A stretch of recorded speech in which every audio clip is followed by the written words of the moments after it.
여호와는 나의 목자시니. 시편 23편 1절부터 6절까지 말씀 같이 읽겠습니다. 시작. 여호와는 나의 목자시니 내게 부족함이 없으리로다. 그가 나를 푸른 풀밭에 누이시며 쉴만한 물가로 인도하시는도다. 내 영혼을 소생시키시고 자기 이름을 위하여 의의 길로 인도하시는도다. 내가 사망의 음침한 골짜기로 다닐지라도 해를 두려워하지 않을 것은 주께서 나와 함께 하심이라. 주의 지팡이와 막대기가 나를 안위하시나이다. 주께서 내 원수의 목전에서 내게 상을 차려주시고 기름을 내 머리에 부으셨으니 내 잔이 넘치나이다. 내 평생의 선하심과 인자하심이 반드시 나를 따르리니 내가 여호와의 집에 영원히 살리로다. 아멘. 지난주 토요일날 아시죠? 저희 또 봉사활동 다녀왔잖아요. 올해 5번째 사역이었습니다. 전주에 있는 만남의 교회 장의자 리모델링을 해드렸어요. 깨끗이 바뀌었어요. 마치 우리 교회처럼. 얼마나 행복한 시간이었는지 모릅니다.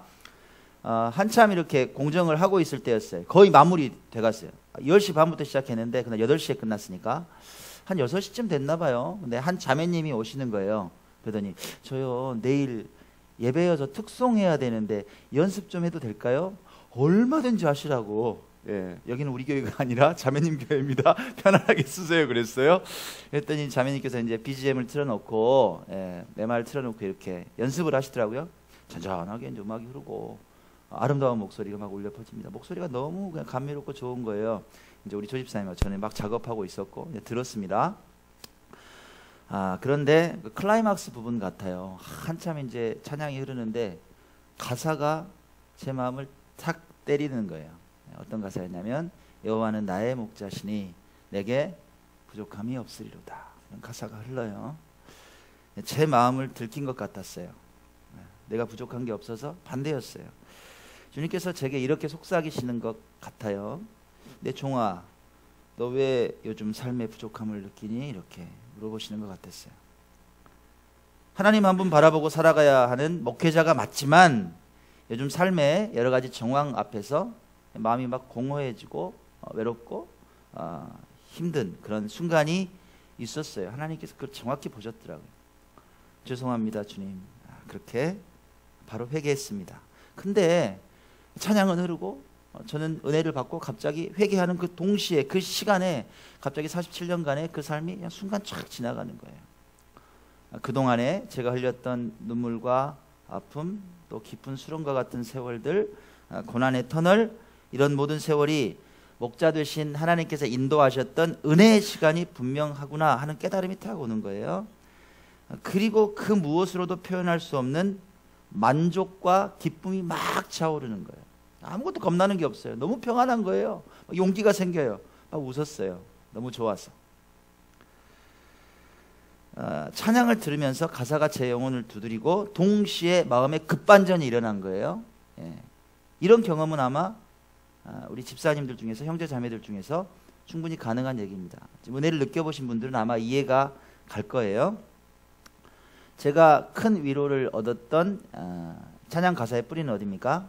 우리가 오늘 읽었던 본문 시편 23편에 근거하고 있습니다. 다윗의 시죠. 이 시편 23편처럼 수많은 사람들의 영혼에 위로를 주고 힘을 주는 시가 없습니다. 고통 중에도, 환난 중에도, 또는 지극히 평범한 일상 중에도 위로와 힘을 공급해 줍니다. 10월의 마지막 주일이에요. 벌써.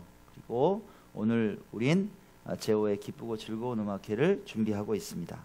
이 깊어가는 가을에, 이 은혜로운 날에 여러분 마음에 시편 23편의 은혜가 빨간 단풍처럼 그렇게 물들었으면 좋겠습니다. 자, 오늘 첫 번째 우리가 시편 23편을 통해서 만날 수 있는 은혜입니다. 하나님은 우리의 뭐가 되세요? 목자가 되세요. 우리에게 부족함이 없습니다. 그럼에도 불구하고 여러분 마음 가운데 늘상 찾아오는 불만과 불평이 있습니다. 그렇죠? 우리에게 파고드는 불만과 불평. 원인이 뭘까요? 원인이 뭘까요? 왜 자꾸 찾아올까요? 여러 가지 이유가 복합적일 거예요. 근데 굳이 이유를 하나를 대세요. 누가 그렇게 저한테 물어보면 저는 이렇게 대답할 것 같아요. 그건 부족의식이다. 항상 뭔가 부족한 거예요. 채워지지 않아요. 네. 한수필가가 저서에서 이런 현대인의 마음을 날카롭게 비판했습니다. 보세요. 오늘날 우리는 무엇을 가지고도 만족할 줄 모른다. 이것이 현대인의 공통된 병이다. 그래서 늘 목이 마른 상태다. 갈증에 시달린다는 거예요. 겉으로는 번쩍거리고 잘 사는 것 같지만 정신적으로는 초라하고 지극히 궁핍하다. 크고 많은 것들만 원하기 때문에 작은 것, 적은 것에서 오는 아름다움, 살뜰함, 사랑스러움, 고마움을 모두 잃어버렸기 때문이다. 이렇게 말합니다. 네. 여러분은 어떠세요? 저건 수필가의 말이고 다른 사람의 말이고 내 말 아닌가요? 여러분 마음은 어떠세요? 여러분에게 누가 물어본다면 여러분에게 주어진 오늘, 어제 말고요, 오늘 여러분에게 주어진 이 삶의 포지션에 만족하세요? 네. 그럼요 목사님, 저 너무 좋아요. 네, 부족한 건 아무것도 없어요. 이렇게 고백할 수 있는 분이 얼마나 있을까요? 그렇게 고백하지 못한다면 제가 서두에서 부족한 제 마음을 고백했던 것처럼 채워지지 않는 어떤 갈증 때문에 여러분 계속 목말라 하고 있지는 않습니까? 네. 그럼요, 이 세상 사람들이 원하는 것들이 있습니다. 내가 요것만 채우면 행복해질 거야. 요것만 채우면 내 삶의 갈증이 해결될 거야. 아마 그건 여러분들이 원하는 것일 수도 있어요. 예를 들어서 이런 겁니다. 이런 것들이 채워지면 여러분 행복해지고 더 만족하게 될까요? 예를 들자면 지금보다 더 많은 수입, 한 2배 정도 더 버는 거예요. 더 좋은 직장 환경, 내가 오너가 되는 거예요. 더 큰 집, 한 70평 살아요. 고급차, 고급 세단 있죠. 그렇죠. 또 사람들의 부러움을 사는 유명세, 그분 아니야? 어머나, 뭐 이런 거. 권세, 그죠? 말 한마디 딱 하면 막 목도 잘라버리고, 마음대로 하는 그런 권세. 그런 게 여러분께 주어진다면 부족한 게 없어질까요? 해답은 여러분들이 더 잘 아시죠. 인간의 갈증은, 그 부족의식은 뭘로 채워질까요? 그건 하나님을 깊이 만날 때만 해결된다는 얘기예요. 오늘 시편 23편의 결론이에요. 다윗의 그런 고백이에요. 다시 한번 우리 읽어봅시다. 시작. 여호와는 나의 목자시니 내게 부족함이 없으리로다. 그가 나를 푸른 풀밭에 누이시며 쉴만한 물가로 인도하시는도다. 내 영혼을 소생시키시고 자기 이름을 위하여 의의 길로 인도하시는도다. 이 시편 23편에 배경이 있어요. 배경. 지금 막 양을 기르는 거잖아요, 목자가. 그죠? 이스라엘에서 이렇게 양을 기를 때 푸른 풀밭이 쫙 펼쳐져 있을까요? 우리 사진에서 보는 것처럼 아니라는 거죠. 이스라엘은 광야가 많아요. 건조한 땅이에요. 1년 내내 비가 내리는데 300mm도 안 와. 그런 땅에서 약간 내리는 비로 풀밭이 군데군데 있단 말이에요. 물가가 얼마나 있겠어요. 그곳을 찾아서 끊임없이 이동해야 되는 게 목자의 삶이에요. 그죠? 늘 목말라요. 늘 푸른 풀밭을 찾아야 돼요. 늘 갈증이 나니까 물가를 찾아야 돼요.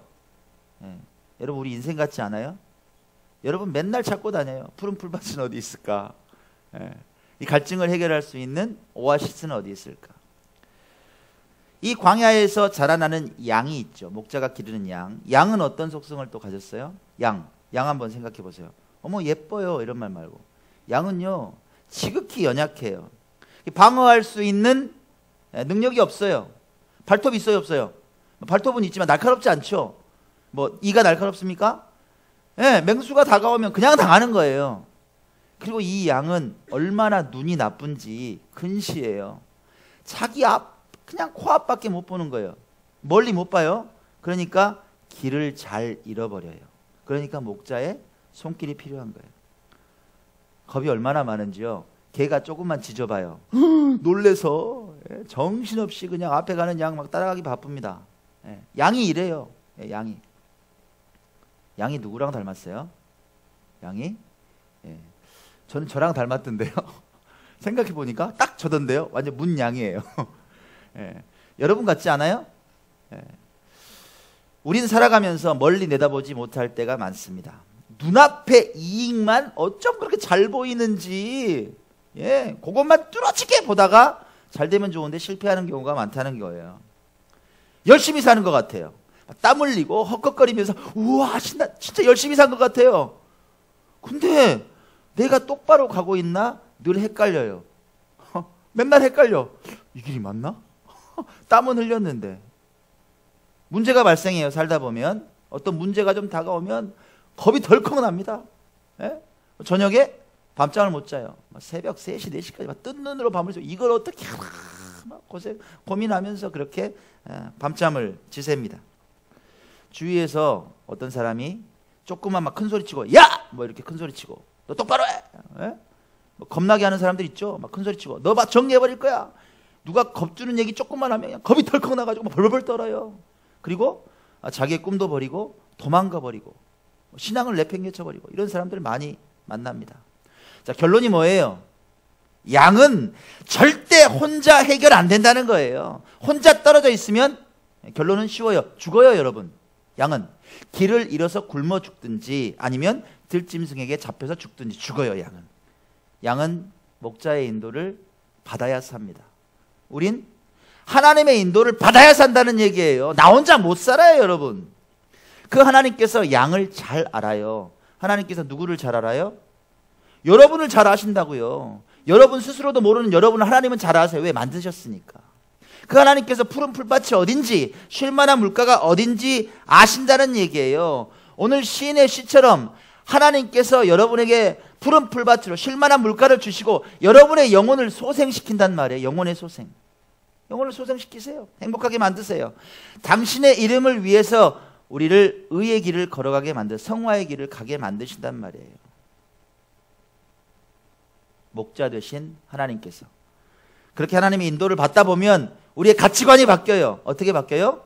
예전에 항상 부족했어요. 내가 뭔가를 갖고 있고 채워야 행복하고 만족했는데 이젠 만족의 기준이 바뀌어요. 어떻게 바뀌어요? 하나님께서 나와 동행하신다는 게 내 만족이에요. 아무것도 필요 없어. 여러분 그거 느껴봐야 되는데 하나님이 나랑 팔짝 딱 끼고 가는 거예요. 내 인생에. 아무것도 겁나는 게 없어요. 난 가진 게 없는데 아무것도 겁나지 않아. 행복해요. 자, 여러분 그 가시나무란 노래 아십니까 혹시? 예. 모른 척하지 마세요. 자, 요게 조성모 씨가 리메이크해서 불렀던 곡이에요.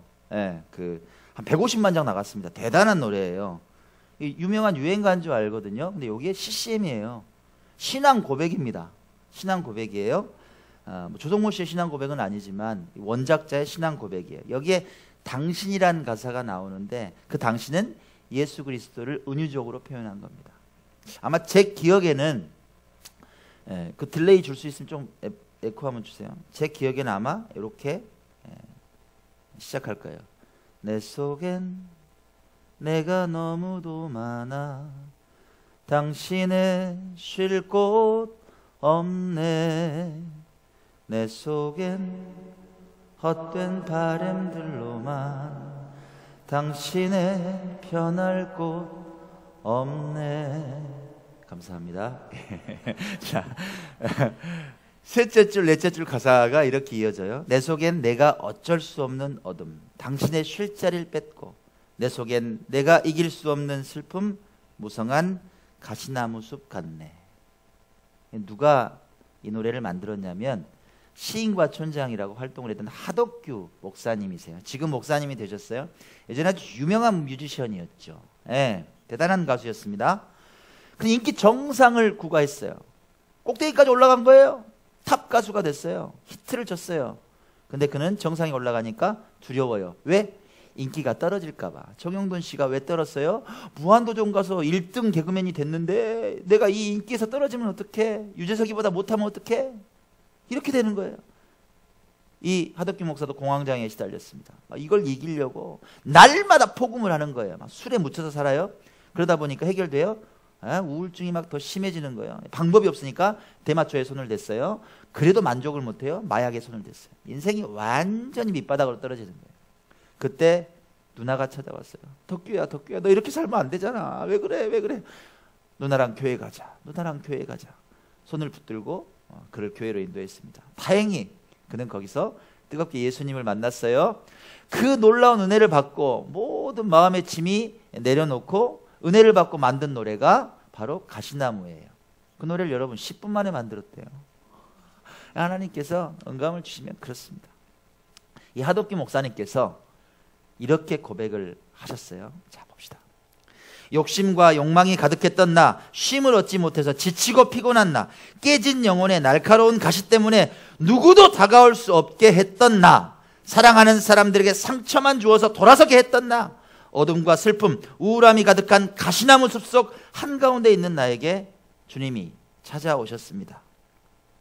주님은 감당할 수 없는 기쁜 슬픔을 노래하던 저를 만나주셨고 제 삶의 목자가 되어주셨습니다. 언제나 결핍의식에 빠져있던 제가, 언제나 부족하다고만 생각했던 제가 삶의 모든 조건에 만족하며 감사하는 인생이 됐습니다. 이렇게 고백합니다. 하덕규 목사님의 고백이 저는 여러분의 고백이 됐으면 좋겠어요. 여러분, 우리 기억합시다. 하나님께서 우리 인생의 목자가 되세요. 우리에게 그래서 부족한 게 없습니다. 두 번째, 시편 23편을 통해서 우리에게 주시는 은혜입니다. 하나님은 우리의 보호자가 되세요. 여러분, 보호자가 되세요. 우리에게 두려움이 없습니다. 다윗은 뭐라고 고백합니까? 이렇게 고백합니다. 같이 읽을까요? 시작. 내가 사망의 음침한 골짜기로 다닐지라도 해를 두려워하지 않을 것은 주께서 나와 함께 하심이라. 주의 지팡이와 막대기가 나를 안위하시나이다. 보호하신다는 거예요. 누군가 날 지켜주면 무섭지 않죠? 하나님께서 나를 지키신다는 거예요. 자, 요즘 겁 없이 살던 한 여인 때문에 나라가 난립니다. 온통 난리예요. 대단해요. 기업들로부터 뭐 수백억을 모으고 나라 돈 뭐 몇천억을 예산을 자기가 짜고 대통령이 연설문을 받고 자녀를 인류대에 입학시키기 위해서 학칙을 바꿔버리고, 정말 뭐 소설 같은 얘기인데 이게 막 사실로 드러나요. 이분의 특징이 뭐냐? 안하무인이었죠. 내 앞에 사람은 없습니다. 뭐 교만하기 이를 데 없었어요. 무서운 게 없어요. 아무것도 무서운 게 없어요. 이유는 뭐예요? 여러분 잘 아시죠? 대통령이 언니인데 뭐가 무서워요? 대통령이 언니예요. 대통령이 나를 지켜줘요. 대통령이 나를 지켜줘요. 대통령의 막대기와 지팡이가 나를 이렇게 안위하고 있어요. 무서운 게 없죠? 사랑하는 여러분, 한번 생각해 봅시다. 하물며 세상의 권세가 보호해 주어도 무서울 게 없는데 다윗의 고백처럼 하나님께서 여러분을 지키신다는 거예요. 여러분의 보호자가 되신다는 거예요. 죽음의 골짜기로 다닐지라도 하나님께서 여러분을 보호하신다는 거예요. 그래서 다윗은 내가 두렵지 않다고 고백합니다. 어떤 상황 가운데서도 나를 건져주실 것이라는 고백이에요.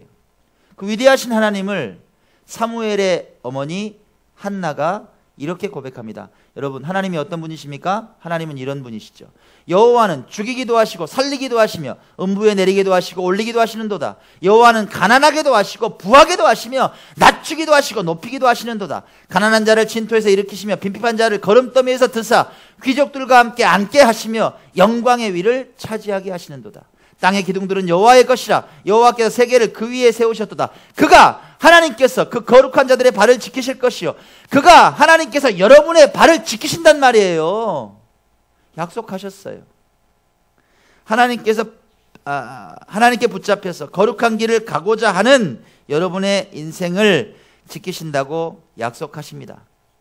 여러분, 죽고 사는 게 누구에게 달렸어요? 빈부와 귀천이 누구에게 달렸냐고요? 하나님 손에 있다는 얘기예요. 그걸 인정하느냐 인정하지 않느냐가 영원한 생명을 좌우한단 말이에요.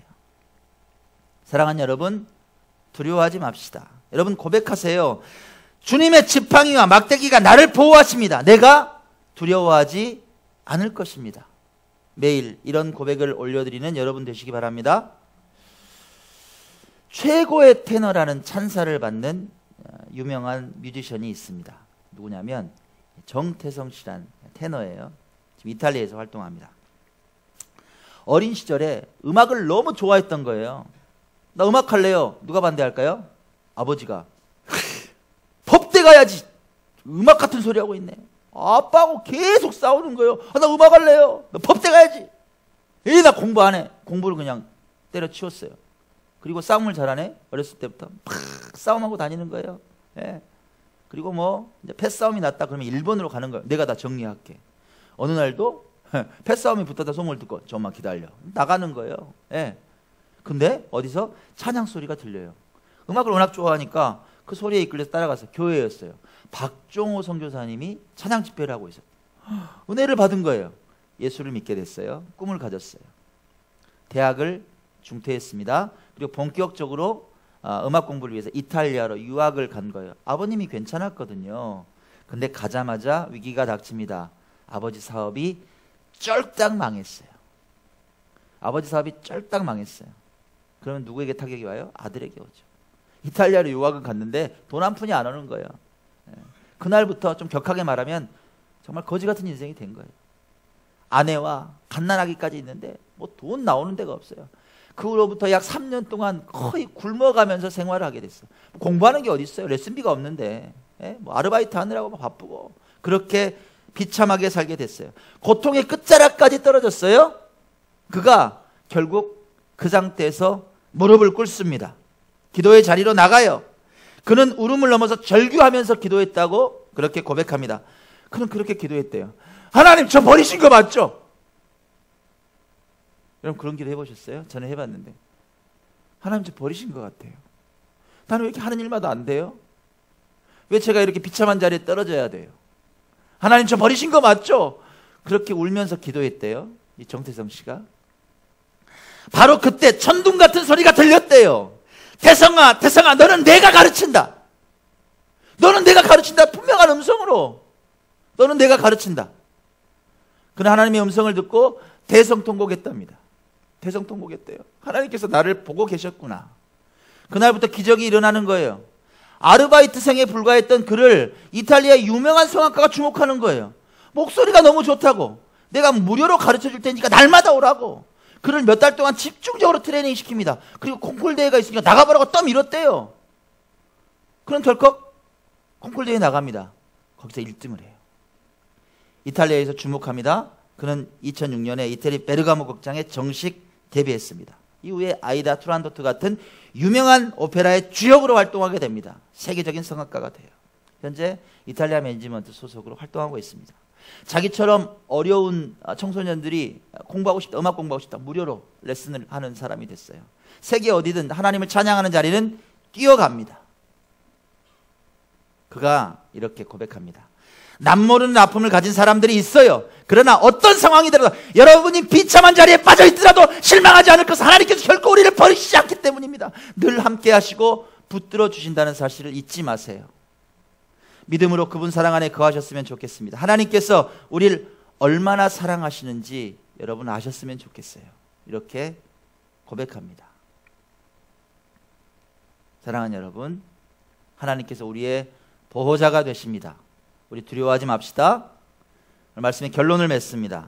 우린 오늘 오후에 제5회 기쁘고 즐거운 음악회를 갔습니다. 왜 빵 터졌어요? LED가 나와서 빵 터졌어요? 예, 그래요. 뭐 노리고 계신 건 아니죠.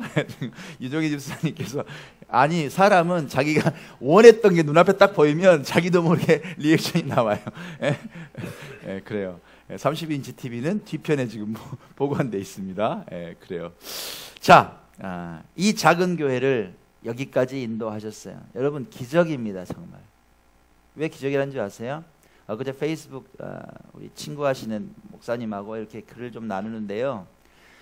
현재 실정이 이렇습니다. 개척교회가 생겨요. 수많은 교회가 있어요. 10개 교회가 생기면요 2년이 지나면 문 닫는 교회가 8곳이랍니다. 통계적으로 생존할 수가 없다는 거예요. 오질 않아요. 우리 조성렬 집사님, 음향 우리 전문가 조성렬 집사님 서울에서 사실 이제 신앙생활 하시잖아요. 우리 조 집사님 다니시는 교회가 뭐 10몇 년, 15년 이렇게 된 교회인데 교인이 10명도 안 된대요. 한가에 있는데. 네, 그래요. 그렇습니다. 근데 우리 교회는 왜 이래요? 왜 이렇게 하나님께서 사랑하세요? 예. 하나님께서 우리의 목자 되신다는 것을 고백하기 때문입니다. 우리의 보호자 되시는 것을 알고 그분 말씀에 순종하기 때문입니다. 오늘 음악회에 초청되어 온 모든 사람들의 마음속에 이 기쁘고 즐거운 교회가 푸른 풀밭과 같고 쉴만한 물가 같다는 감동이 차올랐으면 좋겠습니다. 나도 이 행복한 교회에서 예수님과 함께 동행하고 싶다는 고백이 있었으면 좋겠습니다. 우리 우리의 목자 되신 하나님께서 허락해 주실 놀라운 은혜를 기대하면서 우리 음악회를 준비합시다.